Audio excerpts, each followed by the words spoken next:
अगर आपको अपने ही घर में पीने का पानी न मिले और समाज के बनाए हुए नियम आपको कहीं और से पानी लेने से रोकें तो आपको कैसा लगेगा। ये कहानी भी एक ऐसी स्त्री की कहानी है जो एक घूंट पानी के लिए समाज से लड़ रही है। इस कहानी को लिखा है मुंशी प्रेमचंद जी ने।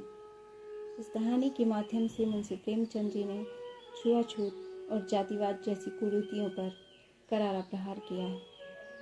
चलिए कहानी सुनते हैं। जोखू ने लोटा मुंह से लगाया तो पानी से सख्त बदबू आई। गंगी से बोला, ये कैसा पानी है, मारे दुर्गंध के पिया नहीं जाता, गला सूखा जा रहा है और तू ऊपर से सड़ा पानी पिला रही है। गंगी प्रतिदिन शाम को पानी भर लिया करती थी। कुआं दूर था, बार बार आना जाना मुश्किल था। कल वो पानी लाई तो उसमें बदबू बिल्कुल नहीं थी। आज पानी में बदबू कैसी? लोटा नाक से लगाया तो सचमुच बदबू थी। जरूर कोई जानवर कुएं में गिरकर मर गया होगा, मगर दूसरा पानी आवे कहाँ से? ठाकुर के कुएं पर कौन चढ़ने देगा? दूर से ही लोग डांटेंगे। साहू का कुआं गांव के उस सिरे पर है, लेकिन वहां भी पानी कौन भरने देगा? चौथा कुआं गांव में नहीं है। जोखू कई दिनों से बीमार था।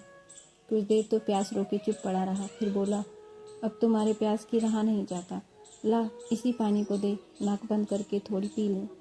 लेकिन गंगी ने पानी नहीं दिया।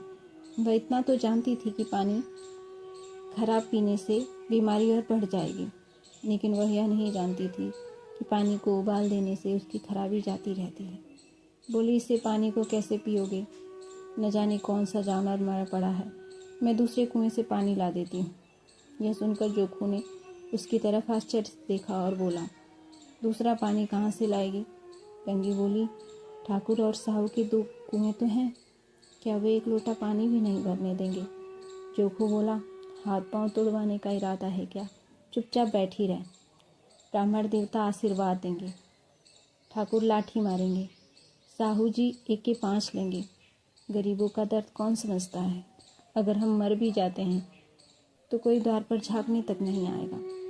कंधा देना तो दूर की बात है, क्या ऐसे लोग कुएं से पानी भरने देंगे?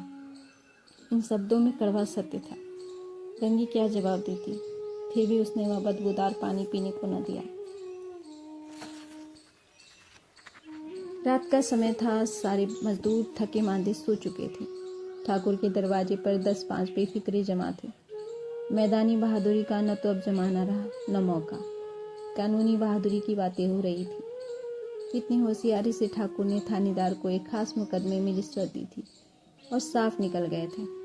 कितनी अक्लमंदी से मार के मुकदमे की नकल ले आए थे। नाजिर और मोहतमी सभी कहते थे नकल नहीं मिल सकती, कोई 50 मांगता, कोई 100। यहाँ पैसे बेकौड़ी नकल उड़ा दी थी। काम करने का ढंग चाहिए। इसी समय गंगी कुएं में पानी लेने पहुंची। कुप्पी की धुंधली रोशनी कुएं पर पड़ रही थी। गंगी जगत की आड़ में बैठी मौके का इंतजार करने लगी। इस कुएं का पानी सारा गांव पीता था, किसी के लिए रोक नहीं, सिर्फ ये बदनसीब नहीं भर सकते। गंगी का विद्रोही दिल रिवाजी पाबंदी और मजबूरियों पर चोटी करने लगा। हम क्यों नीच हैं और ये लोग क्यों ऊंचे हैं? इसलिए ये लोग गले में तागा डाल लेते हैं। यहाँ तो जितने हैं एक से एक छठे हैं। चोरी ये करें, जाल फरेब ये करें, झूठे मुकदमे ये करें।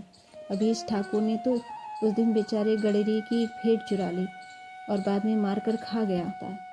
यही साहू जी तो घी में तेल मिलाकर बेचते हैं, काम करा लेते हैं, मजदूरी देते नानी मरती।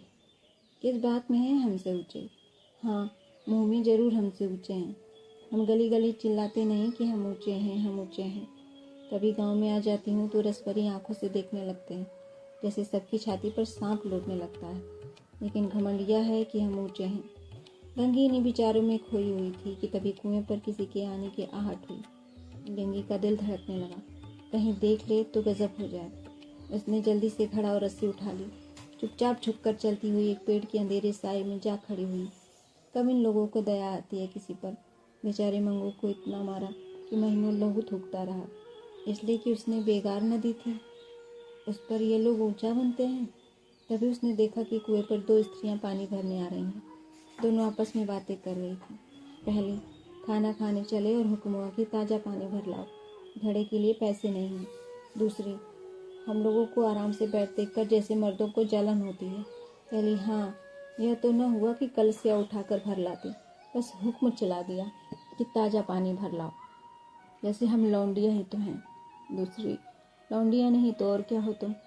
रोटी कपड़ा नहीं पाती, 10-5 रुपए छीन झपट कर ले ही लेती हो, और लौंडिया कैसी होती हैं? पहली, मत लजवाओ दीदी, छिन भर आराम करने का जी तरस रहा है।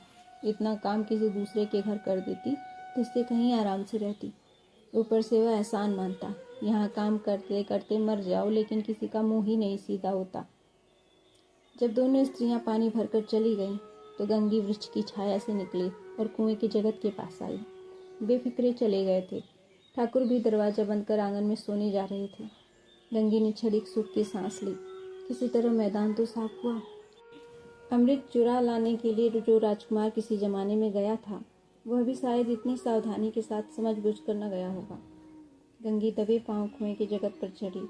विजय का ऐसा अनुभव उससे पहले कभी न हुआ था। फिर उसने रस्सी का फंदा घड़े में डाला, दाएं बाएं चौकन्नी दृष्टि से देखा, जैसे कोई सिपाही रात को शत्रु के किले में सुराग कर रहा हो। अगर इस समय वह पकड़ ली गई तो फिर उसके लिए माफ़ी या रियायत की रत्ती भर उम्मीद न थी। अंत में भगवान का नाम लेकर उसने अपने दिल को मजबूत किया और घड़ा कुएं में इस प्रकार डाला कि जरा भी आवाज़ न हुई। गंगी ने 2-4 हाथ जल्दी जल्दी मारे और घड़ा कुएं की मुंडेर तक खींच लिया। कोई बड़ा पहलवान भी इतनी तेजी से उसे न खींच सकता था। मगर जैसे ही गंगी ने झुककर घड़े को जगत पर रखने के लिए हाथ से पकड़ना चाहा कि तभी ठाकुर साहब का दरवाज़ा खुल गया और गंगी के हाथ से रस्सी छूट गई। रस्सी के साथ ही घड़ा भी धड़ाम से पानी में गिर गया। ठाकुर कौन है पुकारते हुए कुएं की तरफ आ रहे थे और गंगी जगत से कूदकर भागी जा रही थी। घर पहुंचकर उसने देखा कि जो खूब लोटा मुंह में लगाई वही मैला गंदा पानी पी रहा है। धन्यवाद। आप सुन रहे थे कहानी ठाकुर का कुआं। ये कहानी आपको कैसी लगी मुझे कमेंट बॉक्स में ज़रूर बताइएगा। हो सकता है ये कहानी आपने पहले पढ़ी या सुनी है, पर कुछ कहानियाँ बार बार पढ़ी जानी चाहिए, बार बार सुनी जानी चाहिए। आगे ऐसी कौन सी कहानियाँ हैं जो आप सुनना चाहेंगे, ये भी मुझे ज़रूर बताइएगा। वीडियो पर नए हैं तो मेरे चैनल को सब्सक्राइब कर लीजिए आने वाली कहानियों के लिए।